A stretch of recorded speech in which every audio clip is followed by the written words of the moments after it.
Aqua is a legend in Fortnite, winning the Fortnite World Cup and multiple FNCS titles. In comparison, we have Michael Jordan, a legend in basketball who has won 6 NBA championships and is considered by a majority of people to be a GOAT. Let's take a look at both of these players' legendary careers and how I believe Aqua has become the Michael Jordan of Fortnite. Let's first take a look at Aqua.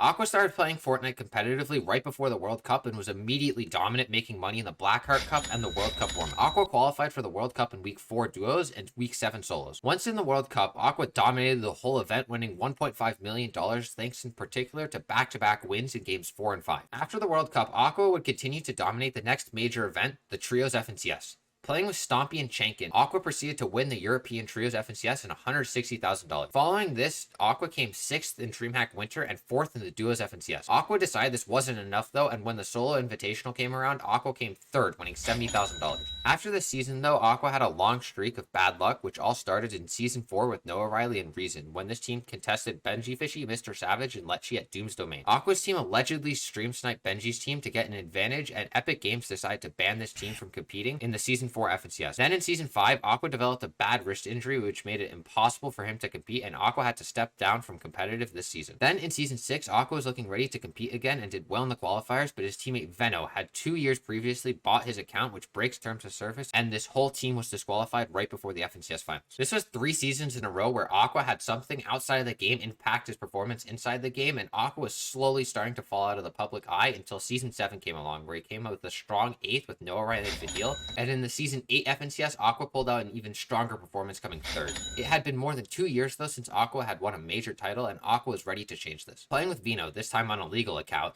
Aqua was able to win another FNCS off the back of his 3 height dominant wins. Unfortunately, after this, Aqua re-aggravated his wrist injury and hasn't been able to make a comeback yet, and this is where his career stands now. Now let's take a look at Michael Jordan's career and how he became a legend in his own right.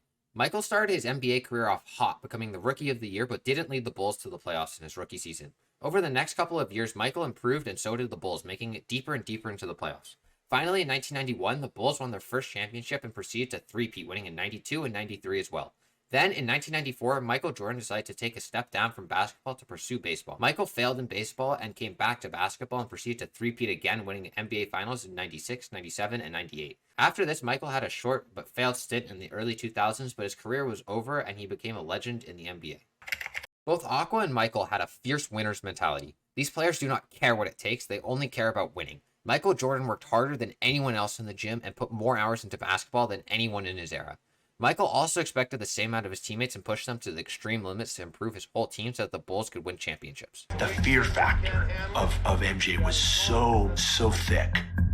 Yeah, let's not get it wrong. He was a jerk. He crossed the line numerous times. But as time goes on and you think back about what he was actually trying to accomplish, you're like, yeah, he was a hell of a teammate. He was pushing us all to be better.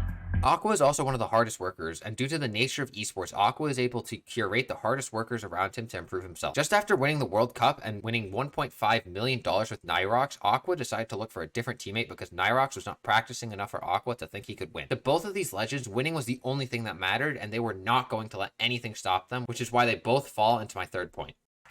Michael Jordan and Aqua are both GOATs of their respective games. For Michael, there's very little debate with his 6 NBA titles, 5 MVP titles, and being a 14-time NBA All-Star. There are no players who even come close to Jordan's dominance with the Chicago Bulls. For Aqua, he won the largest event in Fortnite history in the World Cup and won 2 FNCS titles and came top 10 in the FNCS 5 times. Aqua also completely revolutionized the high ground playstyle and completely changed the way the game of Fortnite was played forever. Both Michael Jordan and Aqua had huge impacts on their respective games and had careers with many ups and downs and had a winner's mentality that allowed them to become both legends and GOATs of their games.